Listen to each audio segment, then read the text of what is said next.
It's May 28th, and this is The View with Catherine Chang. Today's topics are the law and the war, and the speech of Xi Jinping. First, I want to talk about the law and the war. The focus of today, one is the vote on the Hong Kong National Security Law, and the other is the Hong Kong National Anthem Law. Let's look at the Hong Kong National Security Law first. It is the last day for a National People's Congress. It voted, about the security law at 3 p.m. and passed. 2,878 voted approved, 1 opposed, and 6 abstained. Well, I want to see that President Tsai responded today on the Facebook, and she makes 3 points. The first is China bypassed the Legislative Council of Hong Kong and forcibly passed the Hong Kong National Security Law.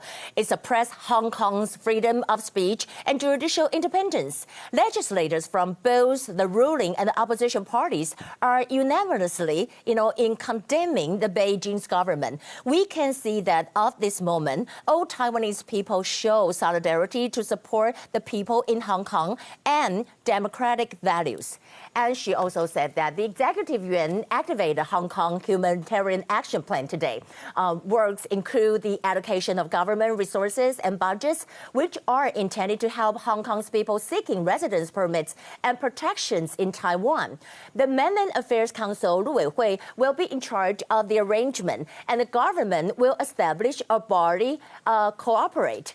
And also on the third one, China broke its commitment to let Hong Kong remain as it is for 50 years. As the situation in Hong Kong worsened, it kind of deteriorated peace, and Taiwan's, responsible for the kind of standing with the whole thing, that problem that support democracy, and Taiwan will continue to support Hong Kong, and we will not see, the human rights and the freedom, whatever, to go backwards in Hong Kong. And that is what President Tsai said about it.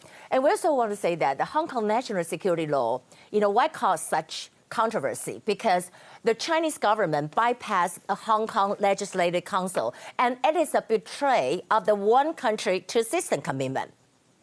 And also, for those Taiwanese people who really support Hong Kong movement, they might be arrested if they violate the law. And Hong Kongers reacted outrageously, and they wrote, "You passed the law and will kind of start the war." Another law is what I talk about is the Hong Kong National Anthem Law. It continues the second reading process today. To be honest, I really don't understand why China is rushing to, pass these laws at this moment. Isn't China claiming that the most critical issue currently is about saving lives and dealing with the pandemic?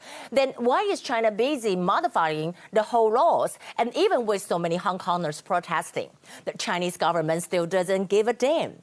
Ultimately, did China ever care about the people in Hong Kong? Second, the speech of Xi Jinping. Sources said that Xi Jinping will give a closing speech at the National People's Congress today. However, he didn't. Some people said that he might make a speech tomorrow about Taiwan, yet it is not confirmed. Xi Jinping has plenty of problems to face. I think first, U.S. will possibly sanction China for the Hong Kong National Security Law. And second, the tension between China and Taiwan. Third, the investigation of the COVID-19 origins. Of course, whether Xi Jinping's attitude toward U.S. is rivalry or not will be focused. Here are the top stories. Today, we have 0 confirmed cases. U.S. declares that Hong Kong is no longer enjoying autonomy from China. U.S. Secretary of State Mike Pompeo held a press conference on Wednesday, and he said Beijing's disastrous decision is only the latest in series of actions that fundamentally undermine Hong Kong's autonomy and freedom and China's own promises to Hong Kong people under the Sino-British Joint Declaration, a UN file international treaty. And also Pompeo said that I certified to Congress today that HK that Hong Kong does not continue to warrant treatment under the United States law in the same manner as U.S. laws were applied to Hong Kong before July 1997.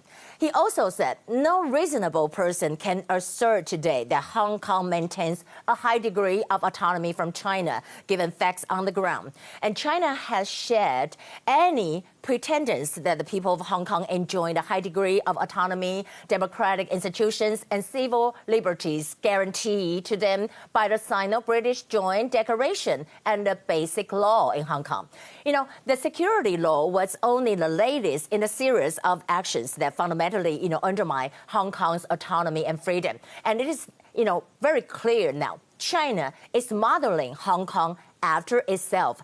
Except for this, I want to talk about the BBC. BBC analyzed the significance of Pompeo's statement.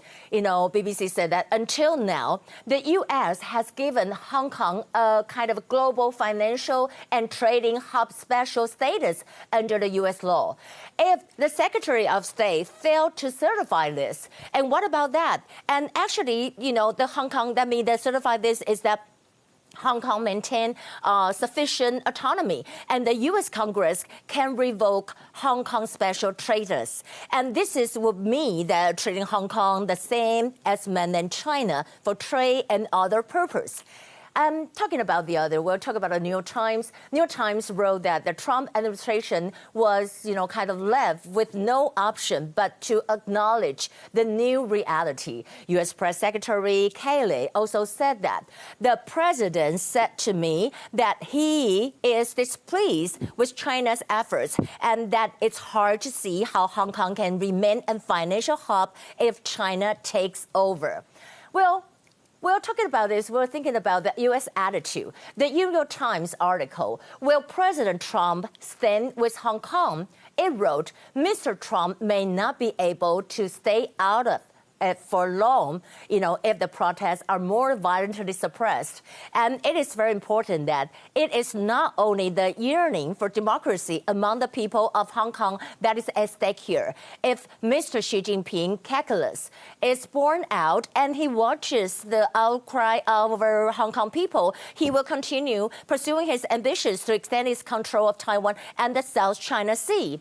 Well, except for that, during an interview with Fox News, Taiwan Foreign Minister Joseph Wu said that Beijing will likely pursue Taiwan after it takes away Hong Kong. He said that CCP, or that is the Chinese Communist Party, has continued its military pressure on Taiwan when most of the world is busy in trying to contain the spread of the virus. And Taiwanese officials are concerned because the CCP could adopt stronger measures to take over the country, including military invasions. And talking about that, and Taiwan's pandemic prevention success, really have made it a major threat to the Chinese Communist Party.